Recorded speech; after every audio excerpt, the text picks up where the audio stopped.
Hello everyone, welcome to my YouTube channel Physics Wonders. Friends, आज के lecture में हम Newtonian mechanics of a single particle को discuss करेंगे। इसके लिए हमने एक पार्टिकल लेट कर लिया p, जिसका मास है m। हमने इस पार्टिकल p को एक फ्रेम ऑफ रेफरेंस में कंसिडर किया है कि भाई किसी फ्रेम ऑफ रेफरेंस में है। पिछले लेक्चर में हमने डिस्कस किया था, अगर किसी पार्टिकल की लोकेशन और उसकी टाइम को, उसकी पोजीशन को अगर हमने बताना है तो हम फ्रेम ऑफ रेफरेंस को यूज़ करते हैं।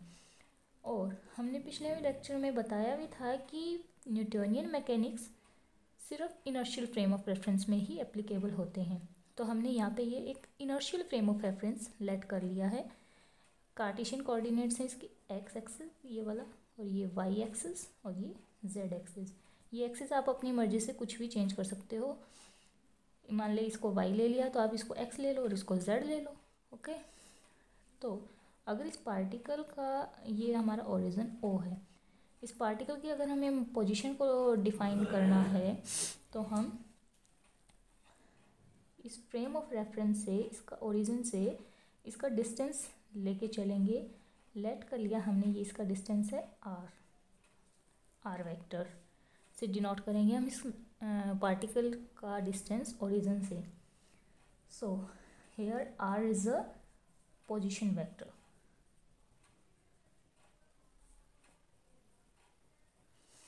अगर हमें वेलोसिटी भी बतानी है कि पार्टिकल कितनी वेलोसिटी से मूव कर रहा है, तो हम कैसे बताएंगे? वेलोसिटी होती क्या है? Rate of change of displacement. हमारे यहाँ पे डिस्प्लेसमेंट क्या है? डिस्टेंस क्या है? r। तो हम वेलोसिटी को कैसे लिखेंगे? वेलोसिटी को भी वेक्टर की फॉर्म में रिप्रेजेंट करेंगे। तो rate of change of distance, तो ये होगा dr/dt। ओके, अगर एक्सेलरेशन को बताना है तो एक्सेलरेशन क्या होता है हमारा? Rate of change of velocity. तो वेलोसिटी का रेट ऑफ चेंज मान d/dt ऑफ v वेक्टर। अब ये फर्स्ट इक्वेशन लेट कर लेते हैं इसको। फर्स्ट इक्वेशन के से हमने क्या निकाला? वेलोसिटी तो dr/dt के इक्वल है, तो हमारा एक्सेलरेशन क्या आ जाएगा? d/dt, और इसका वेलोसिटी की ये जो वैल्यू थी यहाँ रख देते हैं, ये आएगी dr/dt।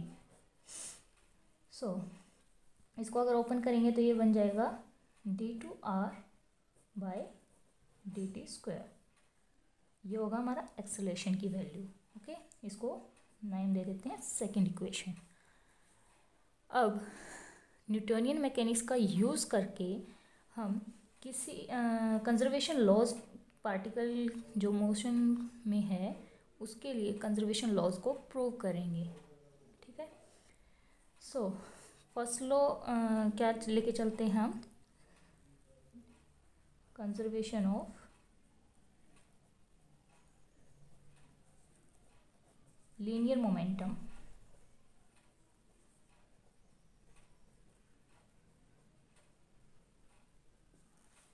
ओके, लीनियर मोमेंटम क्या होता है? बेसिकली एक प्रोडक्ट होता है मास और वेलोसिटी का।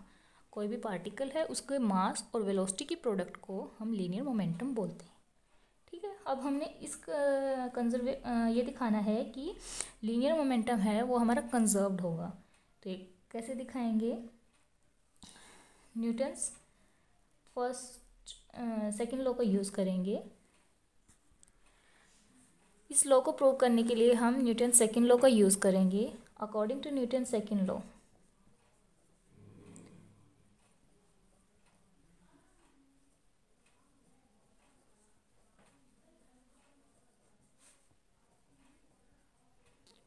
सेकेंड लॉ क्या होता है? न्यूटन सेकेंड लॉ की क्या डेफिनेशन है?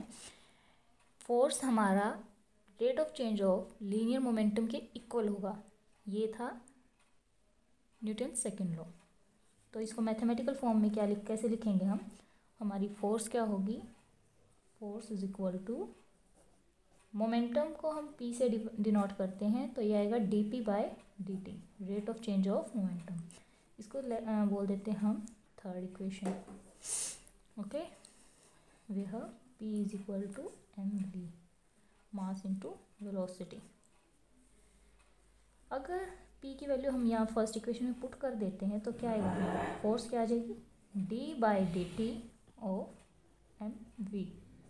अब मास तो हमारा कांस्टेंट है, इस क्वांटिटी को हम बाहर लिख सकते हैं यहाँ पे, तो क्या लिखेंगे हम, एम d/dt ऑफ वेलोसिटी। अब हमने ऊपर डिराइव किया था कि dv/dt तो हमारा एक्सेलेरेशन होता है, rate of change of velocity हमारा एक्सेलेरेशन होता है, तो हम इसकी जगह पे एक्सेलेरेशन a पुट कर सकते हैं, तो यह आ जाएगा हमारा एम ए। तो यहाँ से क्या आएगा हमारा, force is equal to M A, mass into acceleration. ये हमारी न्यूटन सेकेंड लॉ की मेन फॉर्म है। ओके, ये वाली फॉर्म हम उसको न्यूटन सेकेंड लॉ को डिफाइन करने के लिए यूज़ करते हैं, लेकिन ये हमारी एग्जैक्ट फॉर्म है जो हम हर जगह पे यूज़ करते हैं। ठीक है, तो यहाँ से हम लेट करके चलते हैं, जो पार्टिकल पे फोर्स लग रहा था एफ, ये नेट फोर्स है, टोटल फोर्स से। ठीक है, तो हम इसको मैक्सिमम फोर्स लेट कर लेते हैं ये, तो F maximum is equal to dp/dt। तो यहाँ से हमारी फोर्स है उसकी एक फिक्स वैल्यू आ गई। ठीक है, अगर हमारी इसकी मोमेंटम के वैल्यू हमारी यहाँ पे फिक्स है, मतलब फोर्स है कांस्टेंट होगी, वो हम कांस्टेंट ही बताएंगे उसको। अगर हमारी अज्यूम करके चलें कि हमारा नेट फोर्स ज़ीरो है, मीन्स मैक्सिमम फोर्स उस पर ज़ीरो है, तो हमारा dp/dt ज़ीरो आ जाएगा, जो क्या इंप्लाई करेगा कि हमारा लीनियर मोमेंटम कंजर्व्ड है, कांस्टेंट आएगा हमारा। ठीक है, इफ एफ नेट और F maximum is equal to zero, then dp/dt will equal to zero. ये क्या इंप्लाइज करता है कि मोमेंटम p हमारा कांस्टेंट होगा। यहाँ से हमारा क्या प्रूव होता है कि लीनियर मोमेंटम हमेशा कंजर्व्ड होगा। ये हमारा फर्स्ट लॉ प्रूव हो गया। नेक्स्ट हम कंजर्वेशन लॉ डिस्कस करेंगे, conservation of angular momentum. Second law is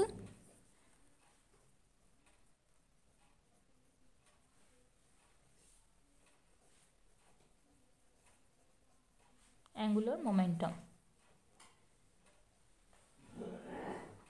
पहले हम डिस्कस करते हैं एंगुलर मोमेंटम क्या होता है। एंगुलर मोमेंटम रोटेशनल इक्विवेलेंट होता है लीनियर मोमेंटम का, means moment of linear momentum. Angular momentum को हम एल से डिनोट करते हैं, L vector, and it is equal to I omega, where I is moment of inertia, moment of, and omega is angular velocity.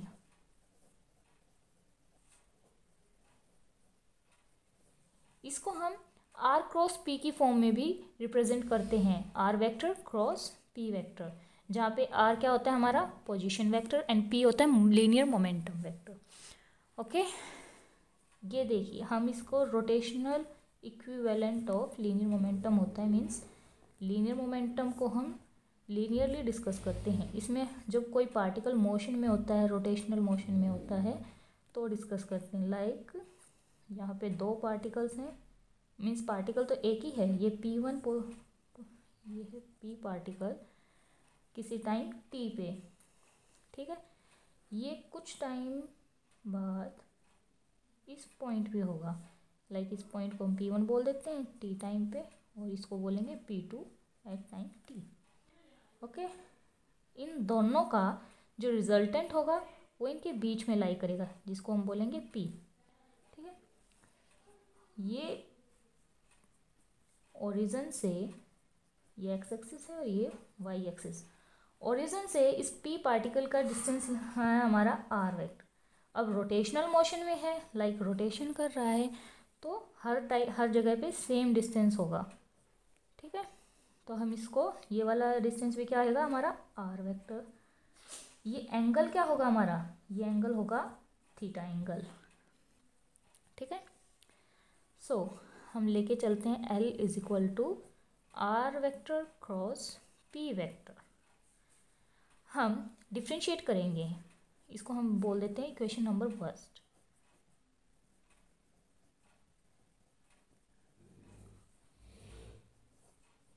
With respect to time के with respect हम इसको differentiate करेंगे, तो क्या आएगा हमारा D L by D T is equal to D by D T of R vector cross P vector.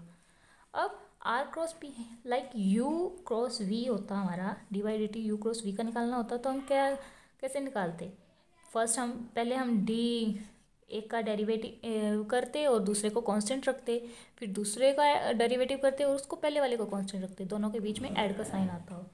ठीक है, तो इसको कैसे ओपन करेंगे, लाइक मैं आपको करके दिखा देती हूँ। D by D T U V का निकालना है, तो हम कैसे निकालेंगे, D U by D T V as it is plus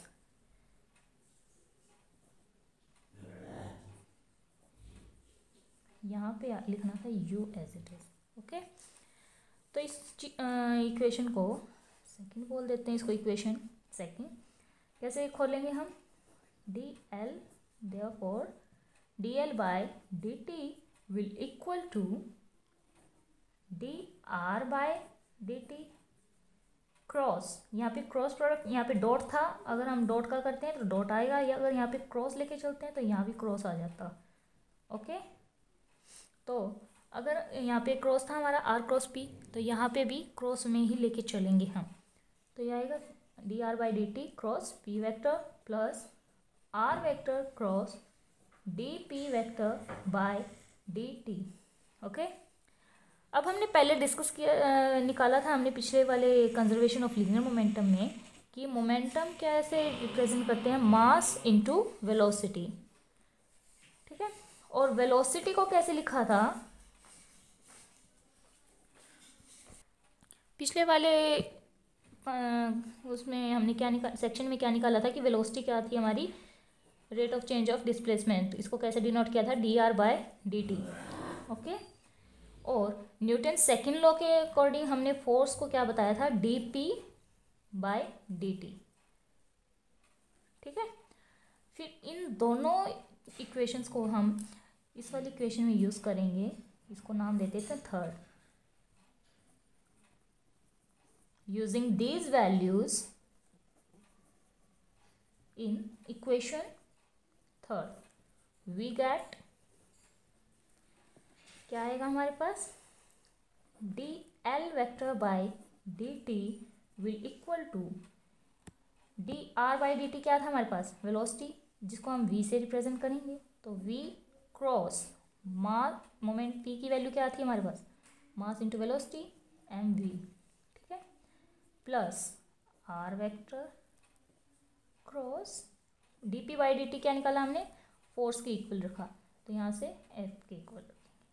ठीक है, अब हमने क्या डिस्कस किया था अपने 11th-12th क्लासेस में भी, पिछले क्लासेस में क्या डिस्कस किया था कि जो क्रॉस प्रोडक्ट होता है दो सेम वेक्टर्स का वो ज़ीरो होता है, और डॉट प्रोडक्ट दो सेम वेक्टर्स का वो होता है 1, like I dot I is equal to J dot J is equal to K dot K is equal to 1, but I cross I, J cross J and K cross K will equal to 0। इन सारों पे vectors आएंगे, cap I cap से denote करते हैं। सो हमारी equation number, इसको fourth नाम देते। इस इक्वेशन में क्या आ रहा है हमारे पास, एम तो कांस्टेंट है, इसको बाहर भी लिख सकते हैं, तो वी क्रॉस वी आएगा।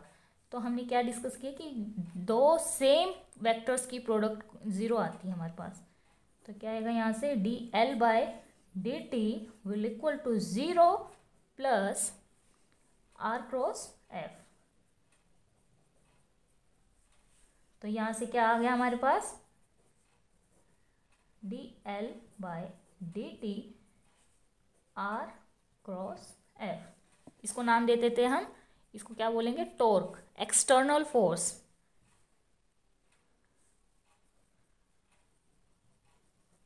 टॉर्क क्या होती है हमारे पास? External force. सो यहाँ से आया हमारे पास dL/dt will equal to torque. अगर हमारे पास एक्सटर्नल टॉर्क ज़ीरो हो जाए, एक्सटर्नल टॉर्क हमारे पास ज़ीरो हो जाए तो dL/dt क्या आएगा? ज़ीरो। तो अगर हम इंटीग्रेट करेंगे तो L वेक्टर क्या आ जाएगा हमारे पास? वो आएगा कांस्टेंट। किसी भी कांस्टेंट टर्म का अगर हम इंटीग्रेशन करते हैं तो आता है, वो आता है कांस्टेंट। ठीक है, तो यहाँ से L हमारे पास कांस्टेंट आएगा। यहाँ से हमारा कंजर्वेशन सेकेंड लॉ प्रूव होता है, conservation of angular momentum. L हमारे पास क्या था? Angular momentum. इसको हमने कांस्टेंट प्रूव कर दिया। तो यहाँ से प्रूव हो गया कि हमारा एंगुलर मोमेंटम कंजर्व्ड होता है किसी भी सिस्टम में। नेक्स्ट लेक्चर में हम डिस्कस करेंगे conservation of energy. Okay friend, thank you. अगर आपको ये लेक्चर अच्छा लगा हो तो इसे लाइक करें, सब्सक्राइब करें, कमेंट करें और शेयर करें। Thank you.